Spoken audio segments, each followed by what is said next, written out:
Hey, happy Saturday. It's your girl, it's Giving Gabrielle, and I have an exclusive, not really an exclusive, but I have some commentary based on an exclusive provided to us by Mims or Make It Make Sense, okay? Now, of course, I'm not going to, share the audio or the video in this video simply because, as Make It Make Sense described in the video that I am going to link in the description box, Bravo is doing some pretty weird things when it comes to the sharing of their content, and I think it really doesn't matter if you credit them or if you're using it fair use in accordance with the copyright laws and all those things like that. They're still doing some things, and I'm a new YouTuber, so I don't want anything to come against my channel or anything like that. So without further ado, let's go ahead and get into this exclusive, and that is Make It Make Sense shared audio of what is to come on the Real Housewives of Potomac reunion.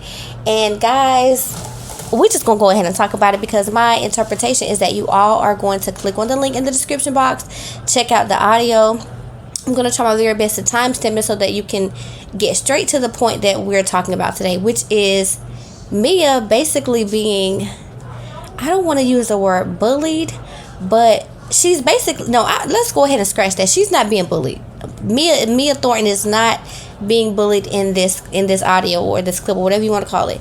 She's basically getting her just due, right? What she put out into the world and into the streets of Potomac, and what she projected onto her other castmates and cast members, it's all coming back on Miss Mia at this reunion. And you have her being grilled by Bravo Andy about the status of her and Gordon standing within their companies.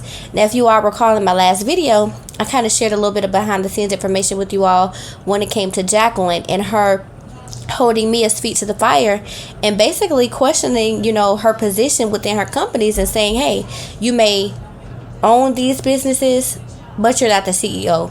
And basically that's, I guess, this is probably a continuation from that conversation with Jacqueline. I don't know, I didn't see it. I only heard the audio, so I only have that to go based off of. But in the audio, you can hear Bravo Andy just asking Mia certain questions, right, when it comes to her and Gordon's share in their business and like their ownership in it and all that, right? And then you hear Bravo Andy stop asking questions, and then messy behind Gizelle taking over the line of questioning. Gizelle, nobody asked you. And this is where Gizelle is going to lose me every time. Not that she ever had me, but I understand that maybe she is doing what she needs to do in order to keep her foot in the door when it comes to Potomac. But like Make It Make Sense said, and I happen to agree with it, Gizelle has a very, very, very, very, very calculated way of bringing things up on the reunion and then following them through. Like, that's the very beginning of her storyline. So she'll bring things up at the reunion, and then the following season she'll kind of delve into whatever it was that she shed light into at the reunion, with the exception of when Monique brought her the receipts of Jamal Bryant and his 20 girlfriends and all those things like that. She never really touched on that. She didn't make that her storyline. She kind of just glossed over that because it was pertaining to her. When things get too realistic for Gizelle, she has to kind of like bow out. Her goal and her focus is to make sure that she brings the heat on other people so that we're not necessarily in her business. And so I'm calling all of you Bravo celebrities, those of you who truly see the like I guess just the inconsistencies with Gizelle, right? We have to call her out. We have to make her be more accountable. Her and Robin. I feel like Robin does a great job, or is getting better, I should say, when it comes to being accountable. Okay, I don't dislike these people. I just dislike the things that they do. But I think that now we can kind of give Robin a little bit of grace because she has been going through it lately when it comes to Juan.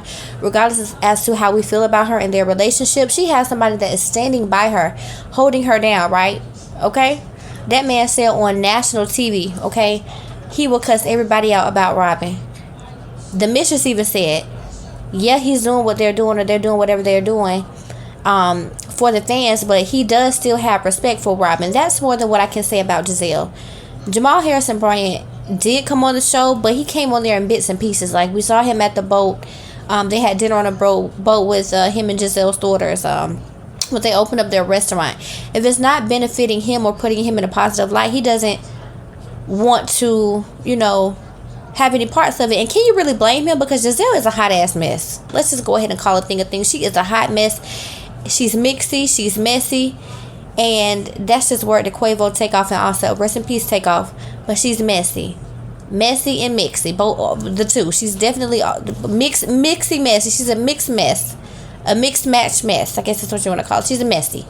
So let's get back to the audio. So like I said, you have Bravo Andy asking Mia questions about her and Gordon's business, and in that audio you have Mia getting flustered, and Mims even said that she was to the point of tears. Okay, you hear in the background.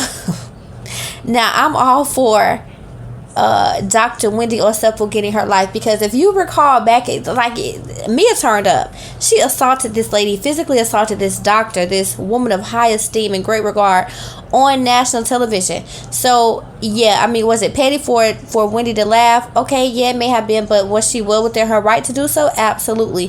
Gizelle, you shouldn't have been laughing. You nor Robin, nobody on that show, everybody, from what Mims said, make it make sense, is Mims.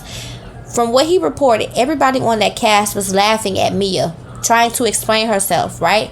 With the exception of the Grand Dame. That's just very Karen Huger-like. Now, according to Mims, and this is all to all of our recollection as well, if you all recall, Mia would get around the green-eyed bandits when they would try to talk about Karen, and she would laugh. And she even matter-of-factly said, when Karen asked her in one particular scene, "But I didn't hear where you had my back," and Mia said, "Because I didn't," or something along those lines.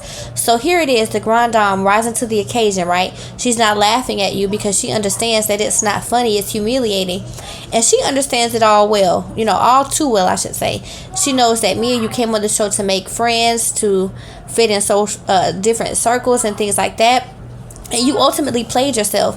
And when you see that, it's not funny. It's actually quite sad.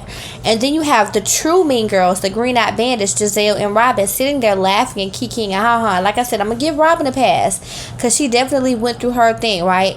She kind of blew her spot up, got it out the way, so that now all eyes are on Gizelle. And Gizelle, we're going to keep our eyes on you. We're going to keep our, I don't even want to say foot on your neck, but we definitely going to hold you accountable for the things that you have been saying, and the very childish behaviors that your very big old self has been on here exhibiting. We're not here for the mean girl stuff, okay? We're not here for it. So go ahead and check out the audio by Mims. I'm going to link it in the description box below. Come back on this channel, drop down in the comments and let me know what you think about this, all of it. Do you think that Gizelle is definitely her time now, right? It's her time to be held accountable. I say yes. Okay, that's question number one. Question number two, do you feel any type of empathy? Well, yeah, empathy. Do you feel empathetic or sympathetic towards Mia in this situation, where she's trying to explain herself explain how she and Gordon came to be, I guess, minority shareholders within their business? I don't even know if I'm saying that right, but do you feel like they kind of, Mia particularly, is getting back what she put out? And Gordon too. I don't really know Gordon's story. Maybe some of you follow them more closely than I do. You'll be a better judge than I am. And what do you all think about Robin, and my thoughts about Robin? Do you feel like Robin can kind of take a little backseat? She can get a pass, you know what I mean? Because she came to work, she showed up, she clocked in. And another YouTuber by the name of House of Aaron, he even said, yeah, Robin could stay on the franchise, because although she clocked in and gave us her tea late, she kind of, she did what she had to do. So I think we can give her a pass. But drop down in the comments and let me know what you all's thoughts are. Until next time, talk to you later. See ya.